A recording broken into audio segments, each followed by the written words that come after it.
অভিজ্ঞতা এতিয়া বিহুতলী সাংস্কৃতিক সন্ধিয়া চলি আছে বৰ্তমান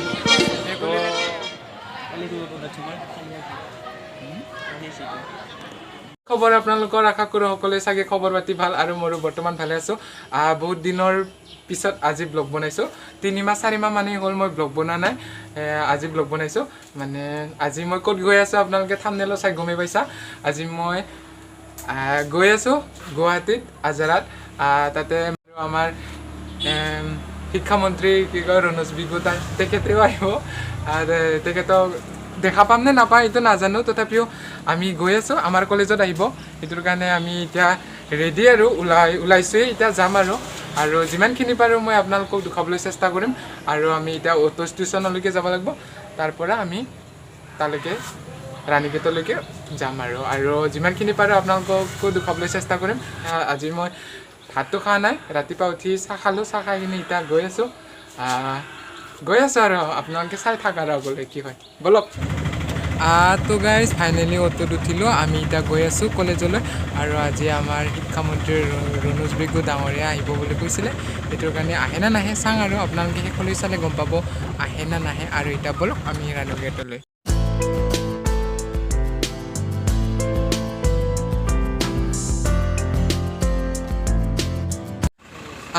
তো গাইজ আহি ফাইনেলি আহি পাইছোঁ ৰাণীগেট আৰু ভোকো লাগছি এতিয়া কি কয় পৰঠা খাম বুলি ভাবছোঁ সেইটোৰ কাৰণে এতিয়া আমি দোকানত সোমিলোঁ আৰু পৰঠা চৰঠা খাই কিনে আমি এতিয়া গৈ আছোঁ কলেজলৈ আৰু আপোনালোকে চাই থাকক নে কি তো গাইজ এতিয়া আমি পৰঠা খাব আহিছোঁ মানে ৰাতিপুৱা চাহ খালোঁ কিন্তু ভোক লাগছি দিনটো এতিয়া থাকিব লাগিব না সেইটোৰ কাৰণে আমি তেতিয়া লগত খাব আহিছোঁ এতিয়া পৰঠা এতিয়া তাক খাই কিনে ডাইৰেক্ট যাম আৰু তালৈকে চাই খাই যা পৰঠা এটা তো গাইজ আমি পৰঠা খোৱা হ'ল এতিয়া গৈ আছোঁ আজাৰালৈকে আমি দুটা বহি আছোঁ বিটাৰী গাড়ী যাম আৰু এতিয়া আমি ৰাণীগেটত আছোঁ এতিয়া আমি গৈ আছোঁ আৰু তালৈকে ৰাতিলৈকে থাকিম বুলি ভাবিছোঁ তো গাইজ এতিয়া মই গৈ আছোঁ আমাৰ কলেজলৈ আৰু ৰাণীগেটৰ পৰা আমাৰ কলেজলৈ অলপমান দূৰ হয় আৰু মই যোনখন কলেজত পঢ়োঁ এইখন কলেজৰ নামটো হৈছে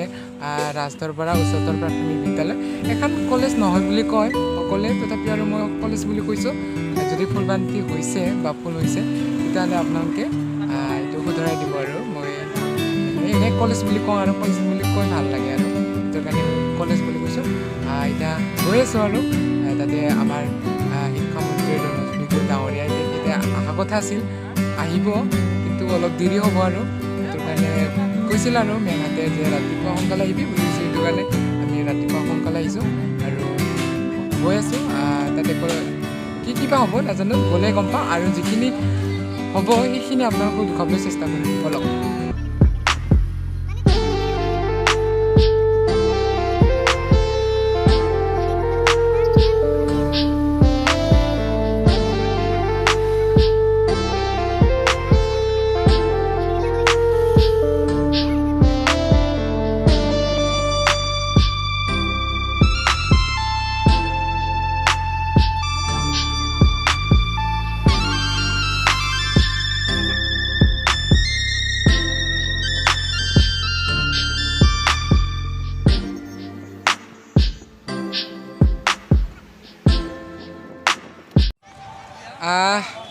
গাইজ আহি ফাইনেলি আহি পাইছোঁ আৰু হীৰক জয়ন্তী বৰ্ষ সামৰণি অনুষ্ঠান আজি আছে আৰু এতিয়া মই ভিতৰলৈ সোমাই যাওঁ আৰু যিমানখিনি পাৰোঁ তাৰ পৰা মই আপোনালোকক দেখাবলৈ চেষ্টা কৰিম আৰু এতিয়া বলক আমি ভিতৰলৈ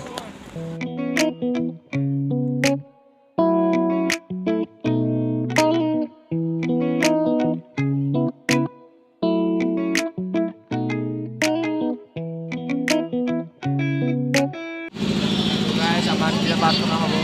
আপোনালোকে চাই থাকিব পাৰে আপোনালোকে স্কিপ নকৰাকৈ চাই থাকিব এই ভিডিঅ'টো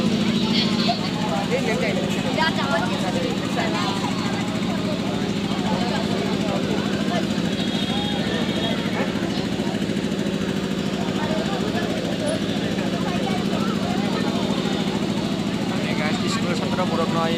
সাজপাৰত যদি দেখা পাওঁ না বহুত আজি আমাৰ এতিয়া মামা আহিব এতিয়া বিহু তুলি সাংস্কৃতিক সন্ধিয়া চলি আছে বৰ্তমান চাই থাকক আজিৰে ভিডিঅ'টো স্কিপ নকৰাকৈ আমাৰ লগত এতিয়া হাঁগিৰ আছে গাই ছাৰ বাইদেউসকল আহি গ'ল এয়া কাপোৰ আৰু প্ৰিন্সিপাল আহিব লাগে চাই থাকক আমাৰ প্ৰিন্সিপাল আহিব লাগে আমাৰ লগত জাহাংগীৰ আছে ৰকি বাবু আছে আৰু টিকেন্দ্ৰজী কুমাইছে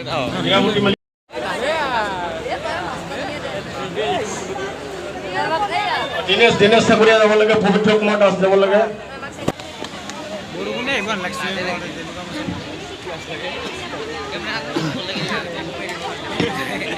আমাৰ এই উদ্বোধনী গীতৰ পৰিচালকক কৈ দিছোঁ আকৌ এবাৰ যে গামোচাৰ আপোনাৰ আমাৰ পতাকা যি উত্তোলন হ'ব এই পতাকা উত্তোলন হ'ব ফুল ভৰাৰ লগে লগে আপোনালোকে গানটি আৰম্ভ কৰিব পতাকাৰ কাঠি ভৰাৰ লগত ওপৰত হয় এতিয়া মই আগবাঢ়ি আহিবলৈ অনুৰোধ জনাইছোঁ একেলগে উঠিব আমাৰ পতাকা বিদ্যালয়ৰ পতাকা আমাৰ অধ্যক্ষ জয়ন্ত পাত্ৰীয়ে উঠাব আৰু আমাৰ হেৰক জয়ন্তী পতাকা আমাৰ মাননীয় কাৰ্যকৰী সভাপতি মহেন্দ্ৰ চন্দ্ৰ মেধিয়ে উত্তোলন কৰিব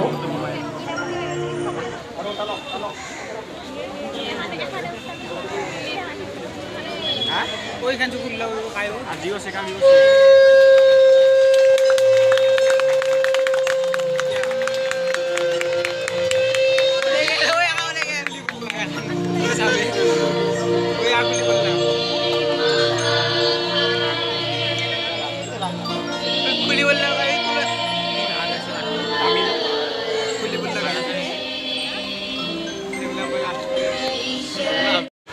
আপোনালোকে সম্পূৰ্ণ সহযোগ আগবঢ়াই যাব এতিয়া মই মঞ্চখন মুকলি কৰাৰ কাৰণে আমাৰ মৰমৰ নীৰেণ বৰুৱাক অনুৰোধ জনাইছোঁ আৰু ফিটা কাটি মঞ্চ মুকলি কৰাৰ পিছতে তেখেতে আপোনালোকক সম্বন্ধি দুআষাৰ ক'ব ধন্যবাদ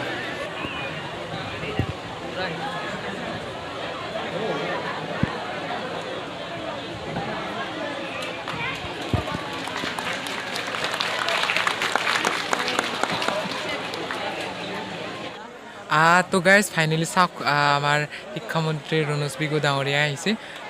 সেইটো চাওক ভালকৈ দেখা নাপাব পাৰে আপোনালোকে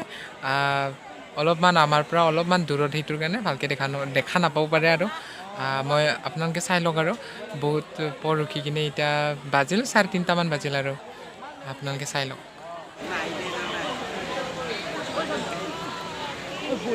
আমাৰ মাজত উপস্থিত থকা আমাৰ সন্মানীয় পৃষ্ঠপোষক মাননীয় ডক্টৰ অভিজ্ঞতা শৈক্ষিক অভিজ্ঞতা বিদ্যালয় সম্পৰ্কে মহাবিদ্যালয় সম্পৰ্কে লাভ কৰিব ৰাজধৰ বৰা উচ্চতৰ মাধ্যমিক বিদ্যালয়লৈ মোক আমন্ত্ৰণ জনাওঁতে মই তেতিয়া ঠিক কৰিছিলোঁ যে মোক মাতিছে মই যাম কিন্তু যোৱাৰ এটা কাৰণ আছে সেই কাৰণটো হ'ল ব্ৰিটিছৰ পাছত চৰকাৰেও কিছুসংখ্যক বিদ্যালয় কিছুমান স্থানত স্থাপন কৰিছিল কিন্তু অসমৰ সৰহ সংখ্যক বিদ্যালয় অসমৰ ৰাইজৰ দান বৰঙণিৰে অসমৰ বিভিন্ন প্ৰান্তত প্ৰতিষ্ঠা কৰিছে এইটো ধ্ৰুৱ সত্য আৰু সেই বিদ্যালয়বিলাকৰ ভিতৰত আজি ৰাজধৰ বৰা উচ্চতৰ মাধ্যমিক বিদ্যালয়ো তাৰ ভিতৰৰে এখন এই যিটো অসমৰ ইতিহাস